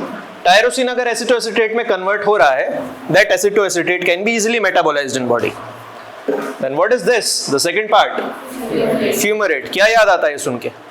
TCA cycle. Yes. तो बेटा tyrosine टूट के दो चीजों में बन रहा है. One is acetoacetate which will be metabolised in body, easily utilised, और दूसरा क्या है? Fumarate. This will be channelised into TCA cycle. कहां पे? TCA cycle. तो बेटा टायरोसिन का मेटाबॉलिज्म एंड में क्या होता है? One is acetoacetate and one is fumarate. दो प्रोडक्ट बनता है, दोनों आराम से यूटिलाइज हो जाते हैं. Remember, it is generating ketone bodies. It is generating ketone bodies. तो टायरोसिन बेटा कौन सा अमीनो एसिड हुआ? It is ketogenic. कौन सा? Ketogenic. अब यहाँ पे देखो, this is the normal pathway of tyrosine metabolism. यहाँ देखो, fumaryl acetoacetate. Which one? Fumaryl acetoacetate is converted to fumarate and acetoacetate by enzyme कौन सा? Fumaryl acetoacetate hydrolase. But remember, in tyrosinemia type 1, this enzyme is, ये enzyme deficit है, कम है या बन ही नहीं रहा है. तो क्या होगा बेटा? यहां पे आके रिएक्शन रुक जाएगी. कहां पे? इस स्टेप पे आके रिएक्शन. इतना स्टेप चल चुका है, टायरोसिन से सारे प्रोडक्ट्स बनते जा रहे हैं नीचे. These all steps are being fully functional. यहां पे आके रिएक्शन रुक रही है. कहां पे? यहां पे आके, इस स्टेप पे, जहां फ्यूमरिल एसिटोएसिटेट आपका कन्वर्ट नहीं हो पा रहा. कहां पे? फ्यूमरेट और एसिटोएसिटेट पे. फिनाइल कीटोन यूरिया में हमने क्या देखा था? फिनाइल एलेनिन से टायरोसिन नहीं बन रहा था, और जब टायरोसिन नहीं बन रहा था तो बेटा टायरोसिन के कम होने की वजह से बॉडी में बहुत सारी चीजों की कमी हो रही थी, जिससे अलग अलग इफेक्ट्स आ रहे थे. ठीक. अब बेटा रिएक्शन यहाँ पे टायरोसिनीमिया में रुक गई है क्योंकि एंजाइम डेफिसिट है. तो इसका मतलब अभी रिएक्शन साइकिल अभी पूरी नहीं हुई है, यानी कि अभी बॉडी में और भी किसी चीज की डेफिशिएंसी हो जाएगी. लेकिन बेटा टायरोसिनीमिया में उल्टा चलता है. जिस चीज की आगे कमी होने वाली है ना, उससे हमें इतना फर्क नहीं पड़ेगा. We are not much affected from that shortcoming. मान लो ये रिएक्शन पूरी हो जाती, हमें XYZ प्रोडक्ट्स मिल जाते. अभी रिएक्शन पूरी नहीं हो रही है, ठीक, हमें वो प्रोडक्ट्स नहीं मिल रहे हैं, इससे इतना फर्क नहीं पड़ेगा. पता बेटा फर्क किससे पड़ेगा? इन सबके एक्यूमुलेशन से. Accumulation of all these things why they are getting accumulated बेटा, ये स्टेप तो पूरा चल रहा है, एंजाइम है. Similarly, this step is also being completed. Enzyme functional है. Similarly, this and even this will get accumulated क्योंकि यहां से ये बनता जा रहा है. टायरोसिनीमिया में उल्टा चलता है.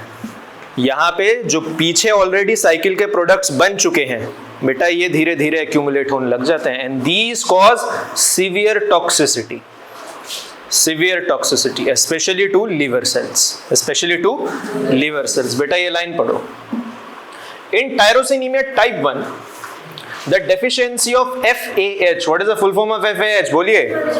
Fumarate acetoacetate hydrolase. Yes. इसको hydroxylase मत लिख देना बेटा. Leads to accumulation of upstream metabolites. What are upstream metabolites? जैसे मान लो रिएक्शन यहाँ आके रुक रही है, तो इसके अपस्ट्रीम में कौन कौन से स्टेप्स हो, ये सब है ना. तो बेटा ये मेटाबोलाइट्स आपके एक्यूमुलेट हो रहे हैं, upstream metabolites. Particularly fumaryl acetoacetate and its derivative. ये देखो अपना कल्प्रिट वापस आ गया. कौन सा? Succinyl acetone. मैंने बोला था ना इसको थोड़ा पकड़ के याद रखना इसे. This is the main culprit. Fumaryl acetoacetate and its derivative. कौन सा? Succinyl acetone. Succinyl acetone.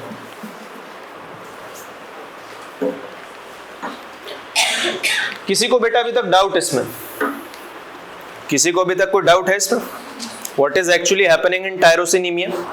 Which enzyme is deficit? Fumarate acetoacetate hydrolase. Fumarate acetoacetate hydrolase. उस पे क्या हो रहा है बेटा, यहाँ बीच मझधार में आके आपकी रिएक्शन रुक जा रही है. Okay, leading to accumulation of upstream products. Leading to accumulation of upstream products. Why upstream products are getting accumulated? क्योंकि बेटा यहाँ एंजाइम प्रॉपर है, यहाँ एंजाइम प्रॉपर है, यहाँ एंजाइम प्रॉपर है, यहाँ भी एंजाइम प्रॉपर है. These reactions are going on. यहाँ पे आके फंस रहा है मामला. अब ये सोचो कि बेटा ये चीज फिनाइल कीटोन्यूरिया में क्यों नहीं हो रही थी? Because that enzyme was deficit which was in first step. कौन सा? First step. जो एंजाइम डेफिसिट था ना वहां पे, वो रिएक्शन का फर्स्ट स्टेप था. क्या था? Phenylalanine tyrosine. And which was the enzyme there? Phenylalanine hydroxyl. वो फर्स्ट स्टेप था बेटा, वो फर्स्ट स्टेप. और देखो बेटा इनका एक्यूमुलेशन होने का एक और रीजन पता क्या है? सोचो. एक तो रिएक्शन बीच में आके रुक रही है, एक तो ये रीजन है. दूसरा सोचो और क्या रीजन हो सकता है. मान लो यहाँ पे ग्लूकोज और फ्रक्टोज बन रहा होता. मान लो फॉर एग्जाम्पल यहाँ पे ग्लूकोज बन रहा होता बेटा, यहाँ पे फ्रक्टोज बन रहा होता. तो ग्लूकोज फ्रक्टोज तो बॉडी में आपके यूटिलाइज हो जाएंगे कहीं ना कहीं, क्या किसी भी जगह हो जाएंगे ग्लूकोज एंड फ्रक्टोज. तो ये जो प्रोडक्ट्स बन रहे हैं ना बेटा, these are not being utilized by body. ये बॉडी में ना घर के हैं ना घाट के, इनका कोई यूज नहीं है ज्यादा. दैट इज वाई जब इनका बेटा यूजेज कम है या नहीं है तो कहाँ एक्यूमुलेट होंगे? ब्लड में, बॉडी में. जैसे होता है ना बेटा, कुछ नहीं हो रहा तो घर में पड़े हुए हैं, क्या दिक्कत है? घर में एक्यूमुलेटेड है. इनका भी वही हिसाब है, इसीलिए एक्यूमुलेट हो रहे हैं बेटा ये. Okay. So, biochemical basis for accumulation of succinyl acetone. कौन सा? Succinyl acetone. ये क्यों accumulate हो रहा है और ये आ कहां से रहा है? दोनों चीज देखिए. The enzyme deficiency prevents the breakdown of fumarate acetoacetate. किसका? Fumarate acetoacetate. ये वाला. Which one? Fumarate acetoacetate. Leading to its spontaneous conversion into succinyl acetone. तो बेटा जो फ्यूमरेल एसिटोएसिटेट है ना, क्या? फ्यूमरेल एसिटोएसिटेट जब वो बॉडी में एक्यूमुलेट होना शुरू होता है तो it spontaneously converts into succinyl acetone. किसमें? Succinyl acetone. In which one? Succinyl acetone. Fumaryl acetoacetate, fumaryl acetoacetate बेटा जब बॉडी में एक्यूमुलेट होता है, जब बॉडी में एक्यूमुलेट होता है so it spontaneously starts converting into succinyl acetone. किसमें? Succinyl acetone. And why fumarate acetoacetate is accumulating in body? Why it is being accumulated in body? Because the enzyme fumarate acetoacetate hydrolase is absent. Okay, that is why, इसीलिए accumulate हो रहा है।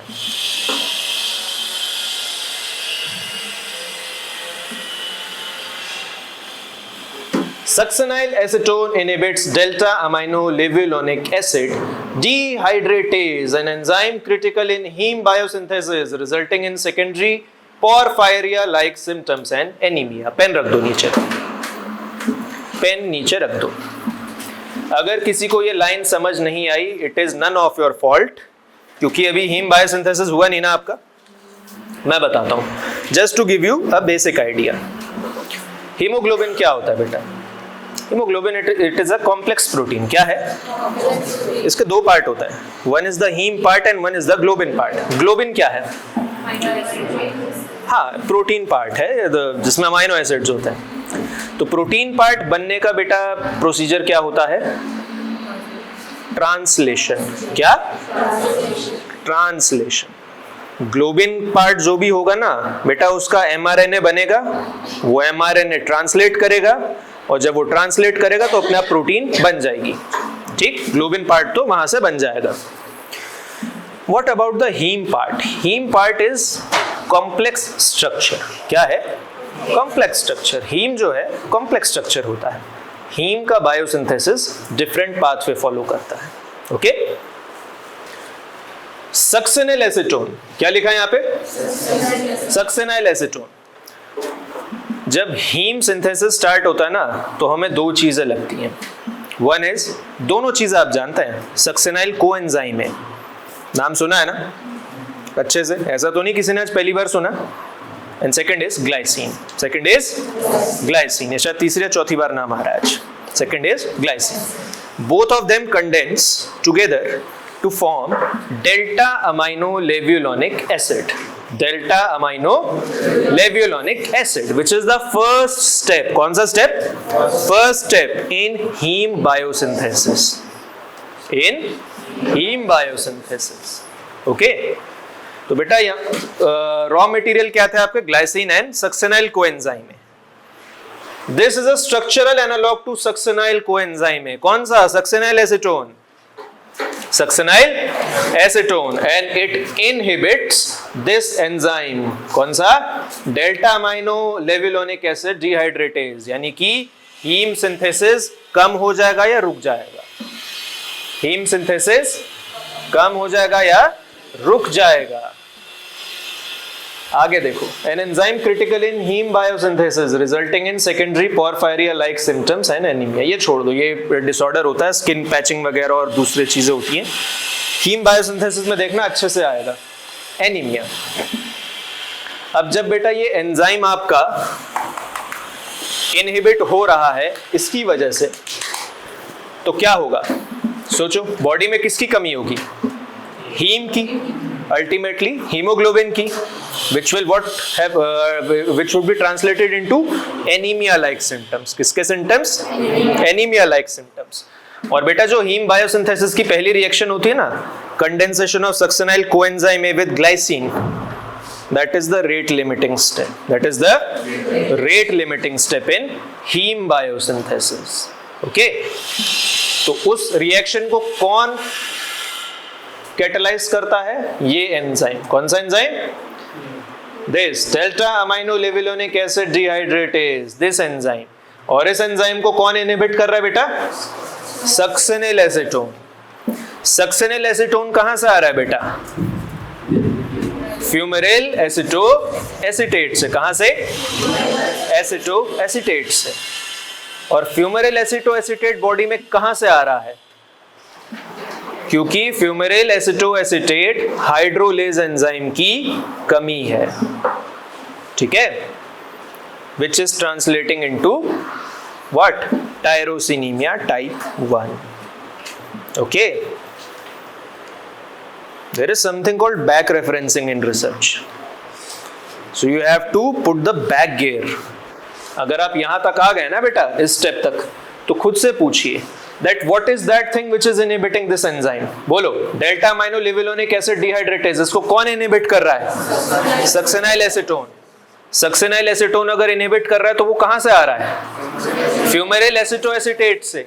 और body में ये फ्यूमेरिल एसिटोएसिटेट क्यों बढ़ता जा रहा है? क्यों? Because deficiency of enzyme fumaryl acetoacetate hydrolase.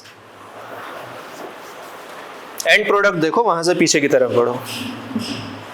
Okay, metabolism is not easy बेटा।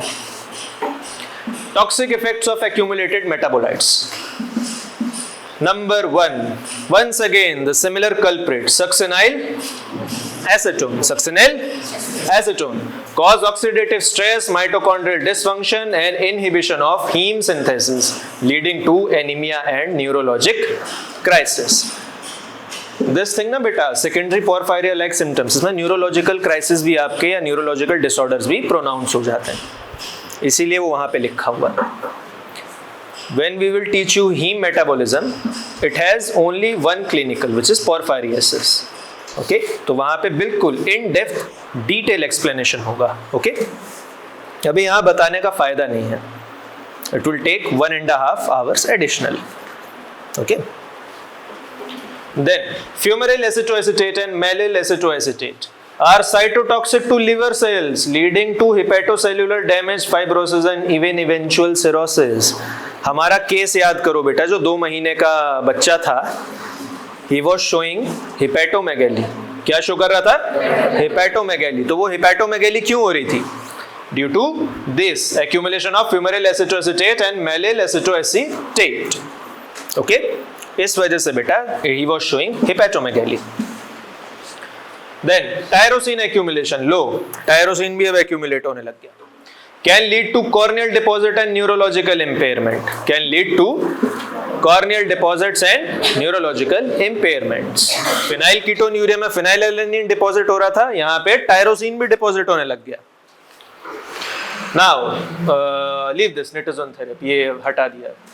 Long term complications if untreated. Long term complications if untreated. Progressive liver disease leading to cirrhosis and hepatocellular carcinoma, eventually death. Okay? Renal tubular dysfunction resulting in Fanconi syndrome. Fancy word है, लिख लीजिए, बोलेंगे कहीं अच्छा लगेगा. Neurologic crisis including peripheral neuropathy and developmental delay. Developmental delay. इस line को पढ़ो बेटा दोबारा. अगर PKU और इसमें टायरोसिनीमिया टाइप 1 का अगर मुझे डिफरेंशियल डायग्नोसिस करना हो ना सिर्फ इस बेसिस पे, तो क्या आपको क्या लगता है, क्या क्या फर्क है दोनों में? Yes, good. There CNS was more affected. There CNS was more affected. किसमें? फेनाइलकीटोन्यूरिया में. Here the symptoms are showing peripheral neuropathy. Okay? Then early death, often before 2 years of age due to liver failure. Liver क्यों fail हो रहा है बेटा? Due to accumulation of fumarate acetoacetate, mallyl acetoacetate, even succinyl acetone. Okay? All these are getting accumulated, causing hepatocellular damage.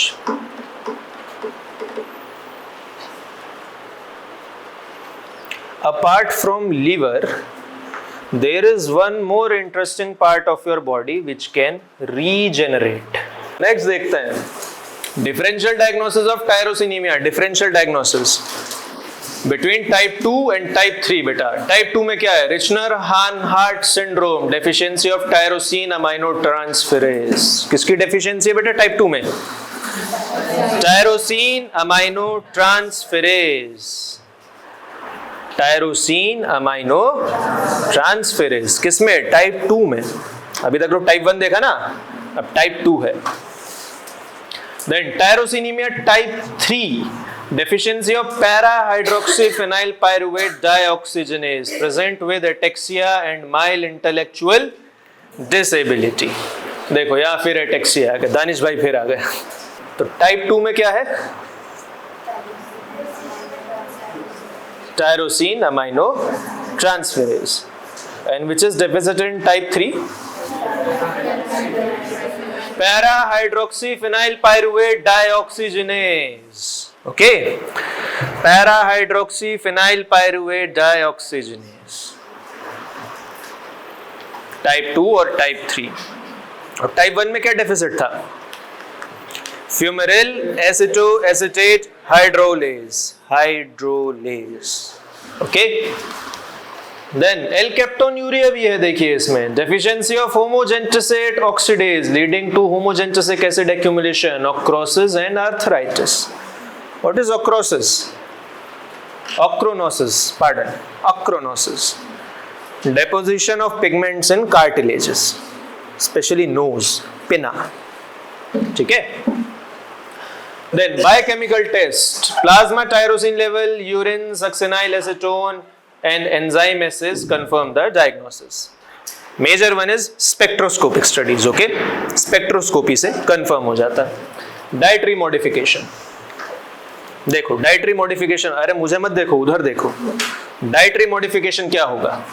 Low tyrosine and low phenylalanine diet. देखो tyrosine तो बेटा कम करना ही है डाइट में, इस बार फिनाइल एलेनिन भी कम करना है। क्यों? क्योंकि फिनाइल एलेनिन से भी टायरोसिन बन जाता है। समझ आया? क्या समझ आया? Give reason for this dietary modification? Yes, good. Phenylalanine hydroxylase converts phenylalanine to tyrosine. तो PKU में क्या था? PKU में था dietary modification that you have to limit phenylalanine in diet, simultaneously taking tyrosine supplements.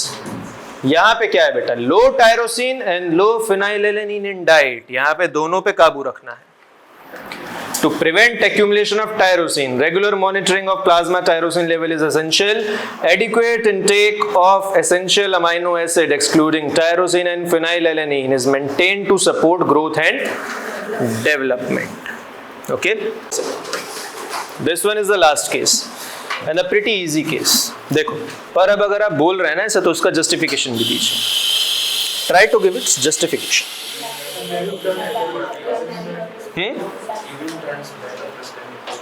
हाँ, देखो तीनों में से ना एल्केप्टोन्यूरिया का डिफरेंशियल डायग्नोसिस सबसे इजी होता है। क्या करना है? No special instrument is required, कोई स्पेशल टेस्ट नहीं।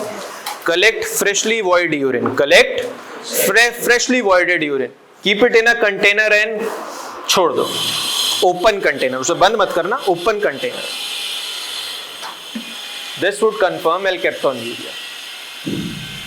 देखो एल्केप्टोन्यूरिया का जो पेशेंट होता है ना, ये मत सोचना कि उसका जैसे when he voids the urine it is completely black. No, जब वो यूरिन वॉइड करता है that is completely normal in colour.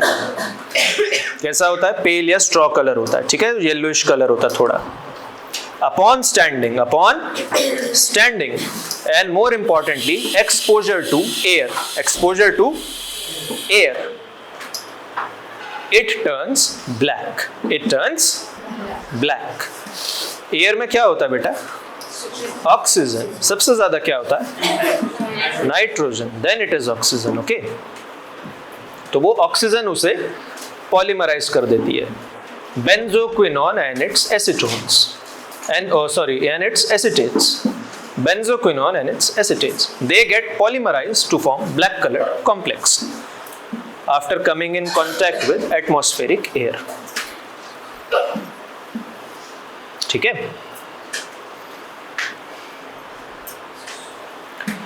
Read this case allowed बेटा, जोर से इस केस को बोलो एक बार।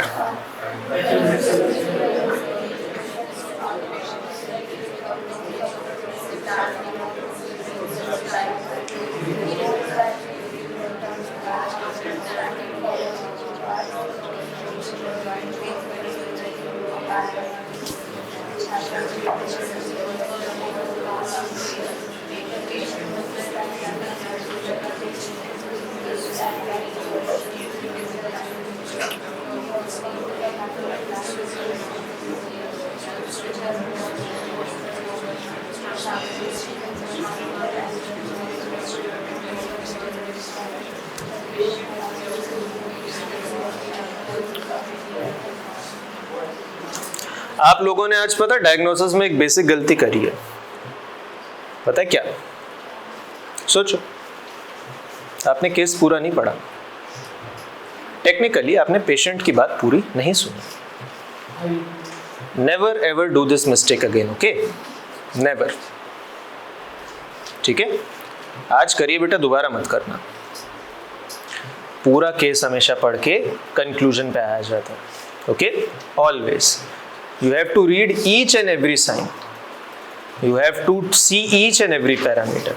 ओके, इसीलिए मैंने आपसे बोला कि इस केस को एक बार और दोबारा पढ़ो. जैसे ये देखो बेटा, he also mentions joint pain particularly in the lower back and knees. बेटा ये आर्थराइटिस या गाउट का केस भी तो हो सकता है. यूरिन ब्लैक होने की खाली एल्केप्टोन यूरिया वजह नहीं होती. It can be due to certain drugs also. मान लो यूरिन में कोई ड्रग वो एडमिनिस्टर कर रहा हो and it is now being excreted through urine, तो वो भी तो काला पड़ सकता है बेटा. Then it can be some poisoning also. हो सकता है वो गाउट का ही केस हो. ठीक है, हो सकता है. It can be a case of gout. So always try to let your patient complete. उसे जो भी तकलीफ है ना, उसे पूरा सुनिए आप. ठीक है, and never break this rule. पूरा रिपोर्ट पढ़े, पूरा टेक्स्ट पढ़े, पेशेंट की पूरी बात सुने.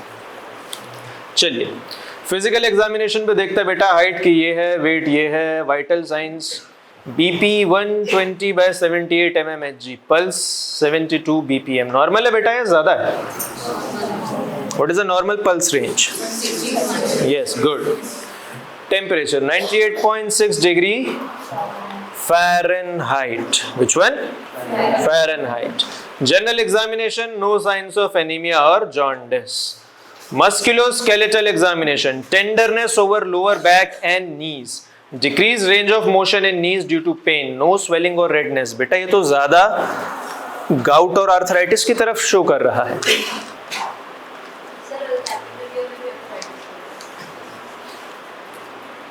बोलो फिर डिफरेंशियल डायग्नोसिस दोनों के बीच में. ऐसा क्या होता है एल्केप्टोन यूरिया में जो फिर यहाँ नहीं होता? बोलिए. एल्केप्टोन यूरिया में आता है सिम्टम बेटा, तभी तो यहाँ पे लिखे हुए हैं. But the thing of the matter is हमेशा पूरा क्वेश्चन पढ़ें. ठीक है, हमेशा. Never come jump to the conclusion immediately. Skin examination, black discoloration of sclera and auricles, ears. Urine analysis, black color after standing for 1 hour. After standing on 1 hour.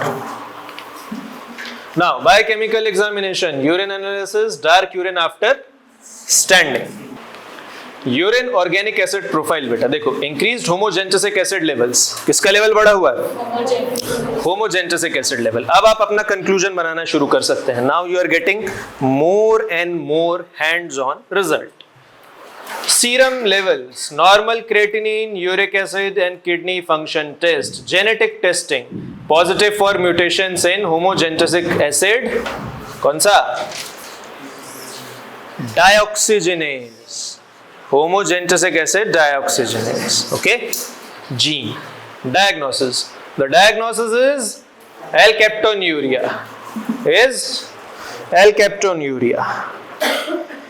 What is Gerard's tetrad?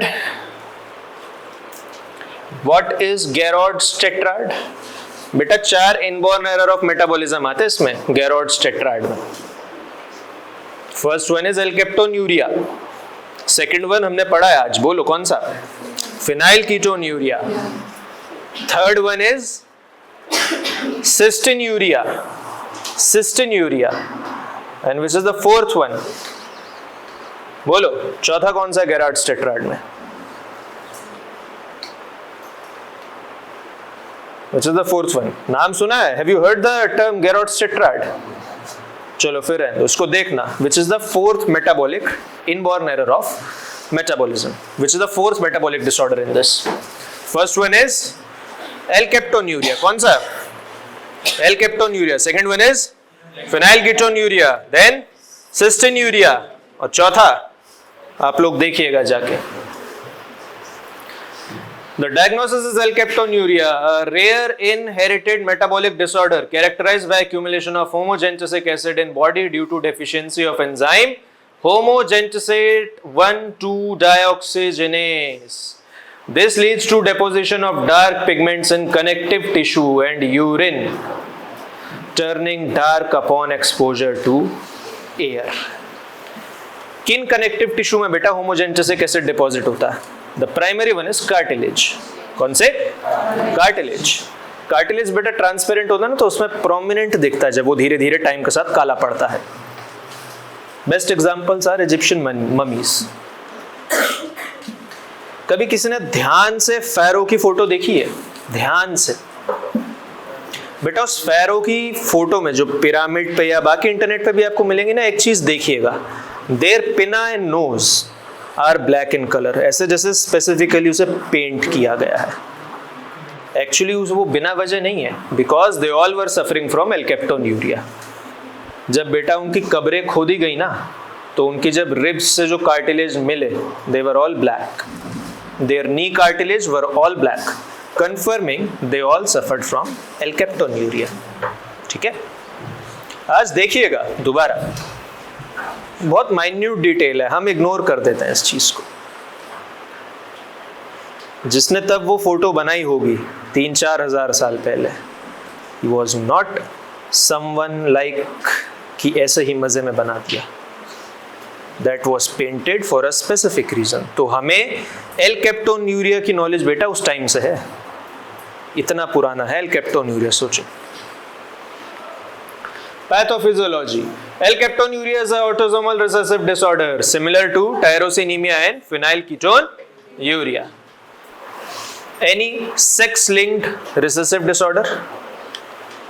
किसी का नाम पता है क्या? अरे tyrosinemia भी autosomal recessive है। Sex chromosome linked recessive disorder मेरे ख्याल से नहीं। I am not sure about colour blindness, I think it is also autosomal, देख लेना। But the confirmed answer is haemophilia. Haemophilia but I am not sure about colour blindness, देखिएगा और मुझे भी बताइएगा। So it is autosomal recessive बेटा, colour blindness, it is not sex linked. पता sex chromosome से जो ट्रेट्स चलती है, they are very limited in nature, they are very very limited, क्योंकि उनका साइज रिलेटिवली छोटा होता है। Pathophysiology. Alkaptonuria is an autosomal recessive disorder caused by mutation in gene homogentisic acid dioxygenase which encodes for enzyme homogentisate 1,2-dioxygenase। Okay, this enzyme is responsible for conversion of homogentisic acid to mallyl acetoacetate in catabolic pathway of amino acids phenylalanine and tyrosine। देखो वापस आ गया phenylalanine और tyrosine। In absence of HGD activity, homogentisic acid accumulates in body and it's excreted in urine। Excreted in urine. Over time, HGA, what is HGA? Homogentisic acid, undergoes oxidation and polymerization, leading to formation of ochronotic pigment that deposit in connective tissue, particularly cartilage, skin and sclera। What is blood? Which kind of tissue it is? Special connective tissue। Why it is in the category of connective tissue? पता है क्या होता है उसके matrix में? बोलो। हाँ, ground substance उसका किसका बना होता है? बहुत सोचो। Fibrin and fibrinogen, it has presence of that. बहुत लोग क्या बोलते हैं वाइवा में कि सर वो एक जगह से दूसरी जगह ऑक्सीजन लेके जाता है, फूड लेके जाता है, it is connecting one part two the other, that is why it is a connective tissue. सामने से पूछते हैं तो लिम्फ भी तो बेटा यही काम कर रहा है, लिम्फ को क्यों नहीं बोलते? सिमिलरली CSF, समझ आई बात? Over time, Hg undergoes oxidation, polymerization, leading to formation of ochronotic pigment। Now, clinical presentation: urine discoloration. The hallmark sign is darkening of urine when exposed to air. This is due to oxidation of homogentisic acid, which turn dark brown or black upon standing। P के U की बेटा clinical presentation क्या थी?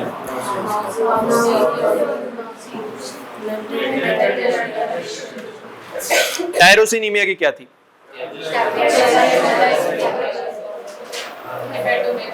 Yes, good. Hepatomegaly, hepatomegaly, splenomegaly.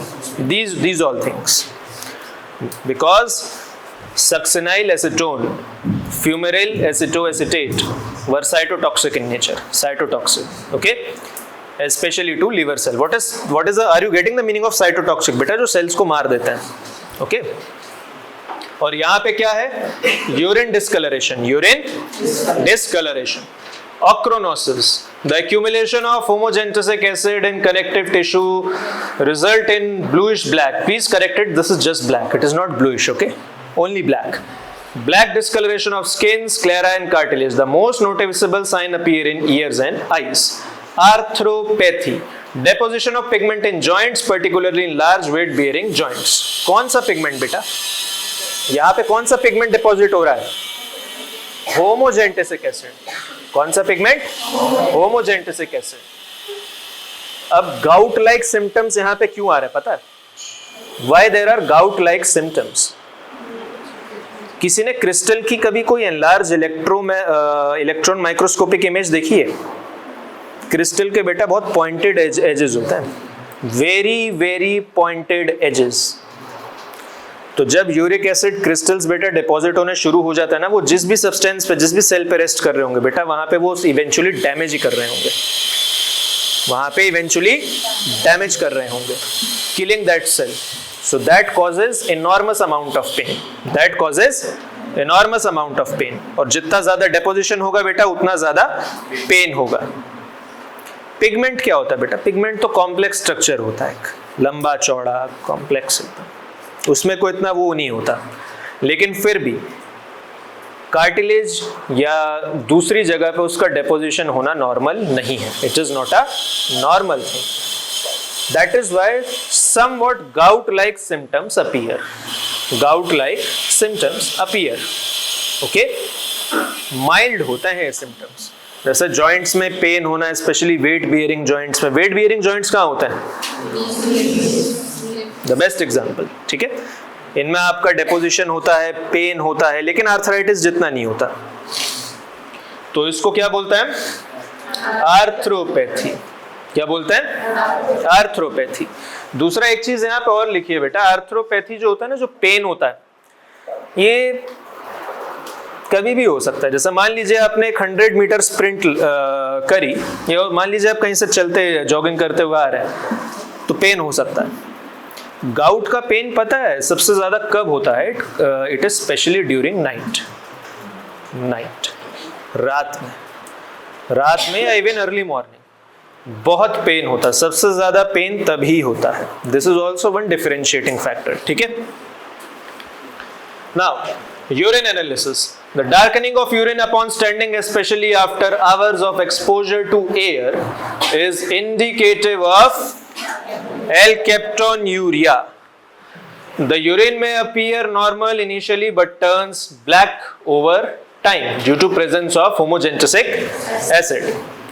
Urine organic acid analysis. This is the most specific test for alkaptonuria. Elevated level of homogenesic acid are diagnostic. अगर आपके urine में homogenesic acid excrete हो रहा है, then it is confirmed that you are suffering from alkaptonuria. Confirmatory test. Serum biochemistry. Typical blood tests for kidney function like creatinine, urea and uric acid are normal in alkaptonuria since the primary issue is metabolic rather than renal. खुद सोचो, आपके पास कोई patient आता है who says that when I void my urine after 5 to 10 minutes its color starts to change. 5 से 10 minute में तो colour change होना शुरू हो जाएगा. डार्क नहीं होगा, ब्लैक नहीं होगा, पर कलर धीरे धीरे चेंज होना शुरू हो जाएगा. ठीक. आपका सबसे पहले बेटा दिमाग क्या लगेगा? Where would be the pathology? Kidney में. Something related to the nephrons, kidneys या रीनल पाथवे, कहीं ना कहीं वहां होगी आपकी पैथोलॉजी. लेकिन यहाँ पे बेटा पैथोलॉजी जो है that is not renal, it is metabolic और यू कैन से जेनेटिक. इसीलिए आपके किडनी फंक्शन टेस्ट जो है ना, like creatinine clearance, urea clearance and uric acid, it is absolutely normal, क्योंकि किडनीज का फंक्शन बिल्कुल नॉर्मल है. Then differential diagnosis. Primary hyperuricemia और gout और alkaptonuria में क्या फर्क होता है? ध्यान से देखो. While gout shares joint pain and possibly uric acid accumulation, It does not cause urine discoloration or ochronotic pigmentation. Gout और एल्केप्टोन्यूरिया दोनों में बेटा जॉइंट्स में पेन होता है, ठीक। एल्केप्टोन्यूरिया में कम होता है, गाउट में ज्यादा होता है, लेकिन गाउट में बेटा जो कार्टिलेज होते हैं उनका पिगमेंटेशन नहीं होता, यूरिन आपका डार्क कलर नहीं होता upon standing. So this is differential diagnosis दोनों के बीच में, अगर कभी फर्क करने को आए। फिर देखिए tyrosinemia type 1, similar biochemical defect in tyrosine metabolism, but it presents with more severe liver and renal manifestation which are not present in this case. Tyrosinemia type 1 में क्या हो रहा था बेटा, रीनल फेलियर हो रहा था, हिपेटोमेगैली हो रही थी। यहाँ पे क्या है, यहाँ पे ऐसा कुछ नहीं है, किसमें, एल्केप्टोन्यूरिया में। फिर तीसरा देखो बेटा,